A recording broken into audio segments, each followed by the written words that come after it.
Transformational pedagogy is teaching and learning that aims to develop someone cognitively. It aims to change how someone views the world. What we see in many learning spaces, if not most learning spaces, is not change. It's not cognitive development. It is merely repetition of knowledge. As an instructional designer, you can change the way you design instruction so that it leads to developmental change and therefore it develops creative thought processes.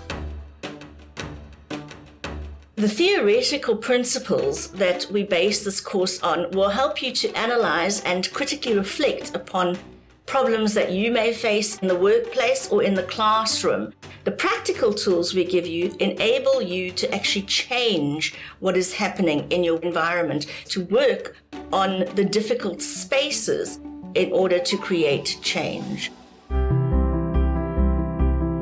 This course will equip you with the tools and the theory in which to design world-class courses for educational transformation. Join us for this interactive online instructional design course from the University of Cape Town.